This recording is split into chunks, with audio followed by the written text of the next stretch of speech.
Hello दोस्तों, आप सबका स्वागत है अपने चैनल टूर में। और यहाँ पे फार्मासिस्ट के लिए वैकेंसी मैं लेके आया हूँ। तो चलिए इस वैकेंसी को हम लोग जल्दी से देख लेते हैं। ये वैकेंसी निकली है Orissa staff selection commission Bhubaneswar की तरफ से। एडवर्टीजमेंट नंबर है 11E/2021/2023/5046/OSSC और डेटेड है 26/12/2023। Detailed advertisement for combined graduate level recruitment exam for Group B and Group C specialist post services under different department HOD of Government of Odisha। इसकी जो website है दोस्तों वो है www.ossc.gov.in। इसका ऑनलाइन रजिस्ट्रेशन स्टार्ट हो चुका है 3 जनवरी 2024 से और इसका जो आखिरी है डेट वो है 2 फरवरी 2024।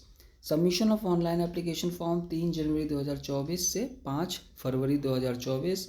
Date of editing of online application form 3 जनवरी 2024 से 7 फरवरी 2024। मोड ऑफ एप्लीकेशन है online mode only through the website www.ossc.gov.in।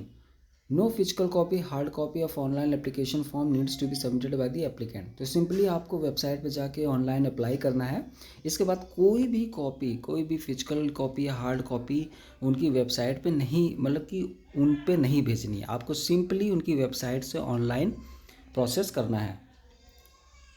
इस एग्जामिनेशन का नाम है combined graduate level recruitment exam for group B and group C specialist post and service rules 2022। इसमें दोस्तों काफ़ी वैकेंसी है, लेकिन हम लोग यहाँ पर देख रहे हैं सीनियर लेबोरेटरी असिस्टेंट, जिसमें आपका फार्मेसी एलिजिबिलिटी में रखे गए है। डिपार्टमेंट है directorate of drugs control Orissa Bhubaneswar. Total vacancy है 33 और ये लेवल 9 का आपको पे वहाँ पे प्रोवाइड करेगी। इसमें दोस्तों उन्होंने बताया है कि कैंडिडेट के पास जो ईमेल आईडी मोबाइल नंबर है वो जब ऑनलाइन एप्लीकेशन भरते हैं वहाँ पे तो बहुत तरीके से आप भरिएगा। वो हमेशा आपके पास रहना चाहिए, क्योंकि जो भी इंटीमेशन वगैरह आएगा आगे फ्यूचर में भी आएगा वो उसी में आने वाला है। इसलिए valid email ID mobile number होना आपके पास अनिवार्य है।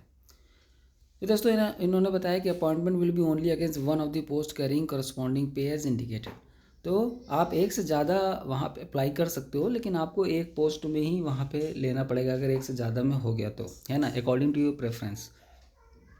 एग्जामिनेशन फ़ी नहीं लगने वाली क्योंकि ये एग्जेम्प्ट कर दी गई है for all category of candidates. फिर appointment shall be on regular basis carrying level of pay as mention in table above. तो जैसा कि वहाँ पे टेबल मैंने अभी आपको दिखाया, तो जैसा लेवल वहाँ पे दिया है वैसा आपको वहाँ पे मिलने वाला है। जैसे कि आपका लेबोरेटरी वाले में आपको जिसमें फार्मेसी एलिजिबिलिटी है उसमें दोस्तों आपको लेवल 9 का पे मिलने वाला है। आपको ऑनलाइन एप्लीकेशन जो सबमिट करोगे दोस्तों ध्यान रहे कि इनकम्प्लीट नहीं होना चाहिए, वो वहाँ पे रिजेक्ट हो जाएगा। फिर दोस्तों एग्जामिनेशन जो होगा कंप्यूटर बेस्ड रिक्रूटमेंट एग्ज़ाम होगा आपका, जहाँ पे आपके मल्टीपल क्वेश्चंस आने वाले हैं वहाँ पे।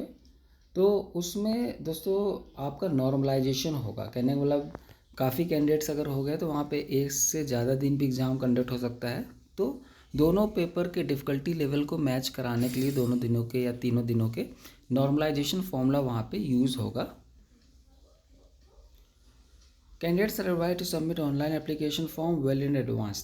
तो यहाँ पे कहा जा रहा है कि आप ऑनलाइन एप्लीकेशन फॉर्म पहले ही एडवांस में ही आप यहाँ पे रजिस्ट्रेशन और उसको सबमिट कर दें, ताकि लास्ट में कोई टेक्निकल इशू आए उससे बचने के लिए। और दोस्तों यहाँ पे ये जो एप्लीकेशन की वेबसाइट पे जाके आप खुद डाउनलोड करना है, यहाँ पे इन्होंने सब कुछ बताया है कि कैसे अप्लाई करना है।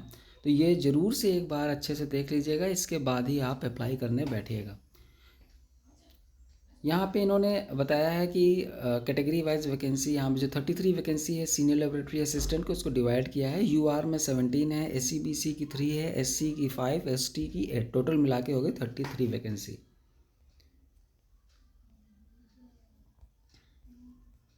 फिर दोस्तों यहाँ पे नीचे मैं आपको एलिजिबिलिटी पे भी अभी ले चलता हूँ, जहाँ पे हम लोग देखेंगे एलिजिबिलिटी क्या है। Eligibility general criteria of eligibility, तो first of all citizen of India होना चाहिए, गुड कैरेक्टर होना चाहिए, साउंड हेल्थ, गुड फिजिक और फ्री फ्रॉम ऑर्गेनिक डिफेक्ट्स और bodily infirmity. If married must not have more than one spouse living. तो दोस्तों अगर आप शादीशुदा हैं तो एक से ज़्यादा वाइफ नहीं होनी चाहिए, ठीक है। Must be able to read write and speak Odia fluently. तो वहाँ पे आपको पढ़ना लिखना और बोलना उड़िया भी आना चाहिए। साथ ही साथ आपने वहाँ पे पास किया हो middle school examination with Odia as language subject, या फिर must have pass HSC examination equal examination with Odia as medium of examination in non language subject, या फिर must have pass in Odia as language subject in the final examination of class 7 और above from school और education institution recognised by government of Orissa और the central government. Must have passed a test in Odia in middle school English school standard conducted by School and Mass Education Department Government of Odisha। तो उड़िया आपके लिए वहाँ पे अनिवार्य है। Minimum education qualification दोस्तों यहाँ पे साफ तौर पे लिखा है कि सीनियर लेबोरेटरी असिस्टेंट के सामने कॉलम नंबर 3 पे देखिए बैचलर ऑफ फार्मेसी। तो अगर आपने सिंपली बी फार्मा कर रखा है, कोई एक्सपीरियंस की ज़रूरत नहीं है, तो आप ये फॉर्म भर सकते हैं। फिर दोस्तों एज की बात करें तो मिनिमम एज जो कि कैलकुलेट किया जाएगा 1 जनवरी 2023 के अकॉर्डिंग तो 21 साल होनी चाहिए। मैक्सिमम एज होनी चाहिए 38 साल, तो 38 साल से ऊपर नहीं होनी चाहिए। फिर यहाँ पे दोस्तों अगर कैटेगरी है तो रिलैक्सेशन मिलेगा आपको अपर एज में। SC BC SC ST उनको अपर age limit relaxable for 5 years, तो इनको 5 साल का रिलैक्सेशन मिलेगा। और वुमेन कैंडिडेट्स को भी 5 साल का मिलेगा। अगर आप PWD कैंडिडेट हैं तो आपको 10 साल का यहाँ पर रिलैक्सेशन मिलने वाला है। फिर नेक्स्ट इम्पॉर्टेंट पॉइंट जो है इसमें दोस्तों वो है plan and pattern of examination. तो आपका competitive examination shall comprise 3 stages namely, तो यहाँ पे 3 स्टेजेस में आपका एग्जामिनेशन होगा। पहला स्टेज है प्रिलिमिनरी एग्जामिनेशन जो कि 150 मार्क्स का होगा। इसमें दोस्तों मैं आपको बता दूं कि मानो वहाँ पे अगर एक सीट होती तो यहाँ पे आपको मिनिमम 10 कैंडिडेट्स वो लोग बुलाते हैं, शॉर्ट लिस्ट करते हैं फॉर मेन एग्जामिनेशन के लिए, मतलब स्टेज 2 के लिए। अगर वहाँ पे 6 वहाँ पे जैसे कि आपके 33 सीटें हैं तो वहाँ पे 6 गुना बच्चे वहाँ बुलाए जाएंगे जो कि मेंस के लिए शॉर्ट लिस्ट होंगे, उन्हें मेन में अपीयर होना पड़ेगा। फिर दोस्तों स्टेज 2 में आता है मेन रिटन एग्जामिनेशन, जिसमें आपका टेक्निकल पेपर होगा 200 मार्क्स का, मीन्स इसमें फार्मेसी के क्वेश्चन आपसे पूछे जाएंगे। और इसी का सेकंड स्टेज का ही बी पार्ट है जहाँ पे candidates for market intelligence inspector required to qualify the computer skill test. तो ये आपका लेबोरेटरी के लिए नहीं है, ये जो लोग वहाँ पे मार्केट इंटेलिजेंस इंस्पेक्टर का आवेदन कर रहे हैं तो उनके लिए एक बी पार्ट भी है, मतलब वहाँ पे स्किल टेस्ट भी रखा गया है। तो आपके लिए ये चीज़ नहीं आने वाला, सिंपली आपके लिए प्री होगा और उसमें अगर आप शॉर्ट लिस्ट होते हैं फिर आप मेंस पे आओगे। फिर आपका जो सिलेबस है, जैसे जिस बच्चे को पूरा सिलेबस देखना है कि क्या क्या सिलेबस में है, तो वो अभी नीचे एनेक्सर C में दिया हुआ है, वो मैं आपको दिखा दूंगा। फिर स्टेज 3 है सर्टिफिकेट वेरिफिकेशन।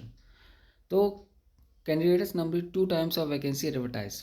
तो मेंस क्लियर करके जितनी भी वैकेंसी है, अब जब 33 वैकेंसी है तो टोटल 66 बच्चों को सर्टिफिकेट वेरिफिकेशन के लिए वहाँ पे बुलाया जाएगा। फिर दोस्तों यहाँ पे ध्यान रखिए कि नेगेटिव मार्किंग भी होगा, 0.25 मार्क्स आपका डिडक्ट होगा पेनल्टी के रूप में, या नेगेटिव मार्किंग कह लीजिए। फिर दोस्तों based on the performance in 2 paper of main written examination and have qualified in computer skill test whatever applicable, candidates will be shortlisted for document verification. फिर place and date of examination, the tentative date for preliminary examination likely to be in the month of फरवरी से अप्रैल 2024। तो फरवरी से अप्रैल के बीच में आपका examination होगा। अब ये टेंटेटिव डेट है, बाद में वेबसाइट आप रेगुलर विजिट करते रहना तो ये वहाँ पे लोग बता देंगे कि आपका एग्जामिनेशन की मेन डेट क्या है। और आपको वैलिड ईमेल आईडी और मोबाइल नंबर रखना ही है, क्योंकि वहीं पे आपका नोटिफिकेशन आ जाएगा कि आप डाउनलोड कर सकते हो एडमिट कार्ड। फिर ऑप्शन प्रेफरेंस ऑफ कैंडिडेट, तो option preference candidate for various post services will be indicated in the online application. तो जो आप ऑनलाइन एप्लीकेशन भरोगे तो वहीं पे आपका सारे ऑप्शन दिए रहेंगे, वो आपको ध्यान से भरने होंगे। तो दोस्तों merit list, a merit list are also prepare for each post और service. A common merit list may be prepare for more than 1 service post if there is a common technical paper for such services post. Name of candidates will be arranged in the order of merit. तो दोस्तों एक common यहाँ पे merit list बनने वाली है। मानिए एक से ज़्यादा एग्जामिनेशन हो जा रहे हैं आपके एक ही पेपर में, तो इसके बाद एक सेपरेट लिस्ट भी वो बनाएंगे अकॉर्डिंग टू सर्विस, या जो पोस्ट वहाँ पे जितनी भी पोस्ट हैं उसके अकॉर्डिंग अलग अलग लिस्ट भी वो बना देंगे। तो सिंपली आपको एग्जामिनेशन देना है दोस्तों, वहाँ पे आपकी मेरिट लिस्ट के अकॉर्डिंग आपका नाम वहाँ पे आएगा। अब अगर वहाँ पे दोस्तों टाई हो जाता है किसी का, तो फिर कैसे शॉर्ट लिस्ट करेंगे, ये चीज़ भी इन्होंने यहाँ पे बताया है। तो सबसे पहले आपके मार्क्स से प्रिलिमिनरी एग्जामिनेशन देखा जाएगा किसके ज़्यादा हैं। अगर वो भी टाई कर गया, फिर date of birth with older candidates placed higher, तो फिर जो आपके ओल्डर कैंडिडेट है उनको चांस मिलेगा। अगर वो भी मैच कर गया तो फिर अल्फ़ाबेटिकल ऑर्डर में जैसे आपका नाम है उस पर आपका सिलेक्शन होगा। फिर यहाँ पे कुछ पॉइंट्स दिए हैं कि action against candidates found guilty of misconduct mall practices. तो इसे ध्यान रखिएगा दोस्तों कि कोई भी वहाँ पे आप गलत डिटेल मत भरिएगा। Commission decision final important instruction information to the candidate, इनका सब ईमेल आईडी भी आप नोट डाउन कर लो, support.osc@gov.in। इस पर जाके आप अपनी क्वेरी भी पुट कर सकते हैं इनके अंडर। अगर कोई कैंडिडेट कहीं काम कर रहा है किसी गवर्नमेंट ऑर्गेनाइजेशन में या पीएसयू में, तो उन्हें एनओसी भी लेनी पड़ेगी, और वो एनओसी उनको चाहिए होगी वाइल डॉक्यूमेंट वेरिफिकेशन। फिर यहाँ पे दोस्तों एनेक्सर ए में आपका इंपॉर्टेंट इंस्ट्रक्शन दिया हुआ है कि कैंडिडेट्स को कैसे ऑनलाइन एप्लीकेशन फिलअप करना है, तो ज़रूर से पढ़ लीजिएगा, इसके बाद ही आप वहाँ फिलअप करने बैठिएगा। हाउ टू अप्लाई, यहाँ पे सारा इंस्ट्रक्शन दिया हुआ है कि कैसे आप रजिस्ट्रेशन करोगे, फिर कैसे आप लॉगिन करोगे, फिर इसके अंदर फ़ोटोग्राफ का साइज़ क्या होना चाहिए। जैसे आपके पास recent passport size colour photograph होना चाहिए जो कि स्कैन होना चाहिए जेपीजी या फिर जेपीईजी फॉर्मेट में, जिसका साइज़ रहना चाहिए 20 KB से लेकर 100 KB तक। इसी तरह लेफ़्ट और राइट थंब इम्प्रेशन के लिए आपका जो full specimen signature and left और राइट थंब इम्प्रेशन, उसके लिए भी जेपीजी या जेपीईजी फॉर्मेट होना चाहिए जो कि 20 KB तक, अप टू 20 KB तक होना चाहिए, तभी वो वहाँ अपलोड हो पाएगा। आपको ध्यान रखना है कि जो भी डॉक्यूमेंट वहाँ अपलोड करना है वो PDF फॉर्मेट में होना चाहिए, और जिसका साइज़ 100 KB से लेकर 500 KB तक ही होना चाहिए। अगर 500 KB के ऊपर है तो फिर वो वहाँ अपलोड नहीं होगा। फिर दोस्तों आपके पास वैलिड कास्ट सर्टिफिकेट भी होना चाहिए अगर आप SC ST SC BC category में फॉल करते हैं तो।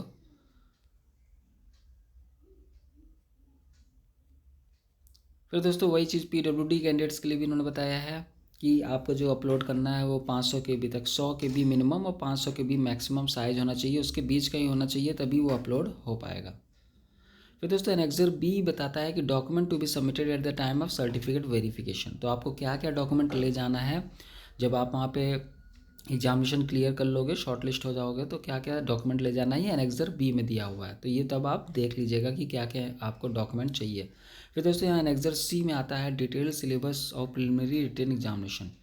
तो प्रिलिमिनरी रिटन एग्जामिनेशन सेम है, एरिथमेटिक 10th स्टैंडर्ड का आएगा, डाटा इंटरप्रिटेशन आएगा जिसमें chart graph table data sufficiency etcetera 10th standard, logical reasoning and analytical ability, general mental ability, current events of national and international importance, computer internet awareness, detail syllabus और computer skill test भी यहाँ दिया हुआ है। फिर detail syllabus और main written examination, तो इसको चलिए हम लोग देख लेते हैं कि सीनियर लेबोरेटरी असिस्टेंट में क्या क्या आ रहा है। तो बायोलॉजी है आपका A section, microbiology, physiology, biochemistry, industrial biology, genetics, immunity and vaccinology, economic biology in public health. B section में आपका केमिस्ट्री है जिसमें inorganic chemistry, organic chemistry, industrial chemicals, energy and environment, chemical technology, pharmaceutical and pesticide chemistry. C section में mathematics आ जाता है जिसमें आपका probability and statistics, logic and sets, differential equations. D section में फिजिक्स है, digital and analog circuits, instrumentation and solid state physics, mechanics, waves and optics, thermal physics and statistical mechanics, electricity and magnetism. तो ये है आपका total syllabus जो आपको cover करना है एग्जामिनेशन के लिए। काफ़ी अच्छी अपॉर्चुनिटी है, इनका आप खुद से जाके एक बार प्रीवियस ईयर के जो क्वेश्चन हैं उनको आप देखना, तब फिर आप सिलेबस वाइज वहाँ जब आप पढ़ना स्टार्ट करोगे तो आपको वहाँ पे काफ़ी आसानी होगी इस सिलेबस को कंप्लीट करने में। वरना अगर आप डायरेक्ट थ्योरेटिकल पोर्शन में जाओगे तो वहाँ पे फिर आपको थोड़ा सा लगेगा कि काफ़ी लेंदी सिलेबस है, जो कि एक्चुअली होता नहीं है। सबसे पहले आप इनका जो प्रीवियस ईयर के पेपर हैं उनको सॉल्व करिए और आपको आइडिया लग जाएगा कि किस लेवल तक और किस सेक्शन से ज़्यादा क्वेश्चन पूछे जा रहे हैं। अगर इससे रिगार्डिंग और कोई क्वेरी या डाउट है अभी भी आपके मन में, तो बिल्कुल हमसे पूछ सकते हैं।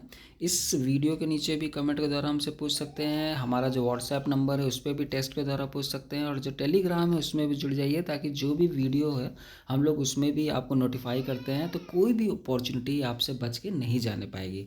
Thank you, take care, bye bye.